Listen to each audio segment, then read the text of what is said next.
Hey guys, if you make a common mistake, you may end up spending thousands of dollars on repairs that you may actually not need. Make sure you stay until the end, we'll explain what it is.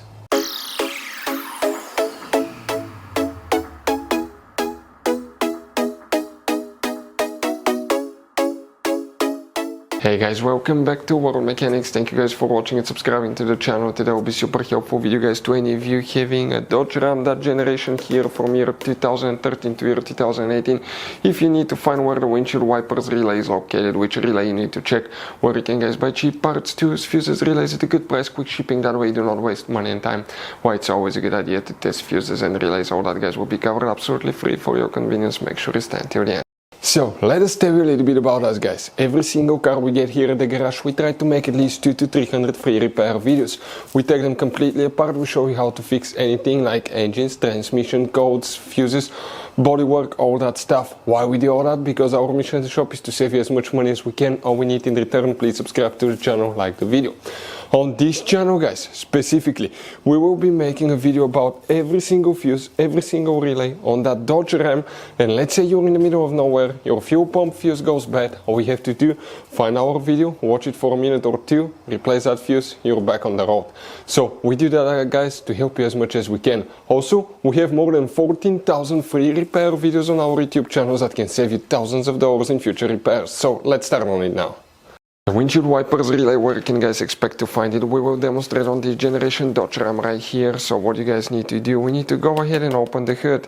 Once you guys open the hood, here on the driver's side, if we zoom in, this is your car battery. In front of it, you're going to find a fuse box with the, right here, located right in front of the car battery. Press these two tabs at the same time, open, and on the inside you will find the main engine fuse box with a layout like this one. Before we continue, let's explain quickly why it's always a good idea to test fuses and relays. Guys, it's very important to always test your fuses and relays. Why? Sometimes you may think you have a good fuse, guys. It's hard to tell. Look at those fuses, right? And sometimes, you pull the fuse. I'm going to get the fuse puller and I'm going to remove one fuse.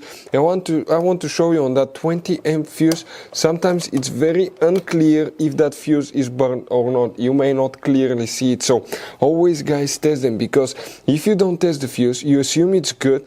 You end up spending money, time and diagnostics for problems that do not exist, guys. So you can just waste your money and time. Always test your fuses, always test relays.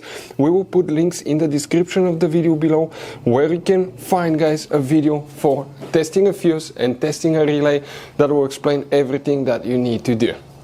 If you guys need to buy any parts, tools for your Dodge Ram, fuses, relays at a really good price, quick shipping, that way you do not waste money and time, we're going to put a link in the description of the video below for your convenience. Please check it out. For the wipers, which relay we need to check, guys, please make sure you stay until the end. We want to give you one quick advice, that way you don't end up being stuck in the middle of nowhere like it happened to us. Now, unfortunately, guys, you see, you have many relays, but you do not have a wipers relay. You have a fuse relay, fuse only, practically, and the body control module, controls the rest. But the relay that fuse relay that you need to check will be that one right here. Fuse number 25 controls the windshield wipers. So guys, you have all kinds of different fuses and relays. Some of those are very specific, they're hard to find, especially if you're in a small town or in the middle of nowhere. One time we needed a replacement, we couldn't find one, and we were stuck in the middle of nowhere for a few days until we got a shipment on the internet, guys. So keep some spares in your glove box for a peace of mind. Hopefully, guys, the video will be helpful. Thank you for watching and see you guys next time.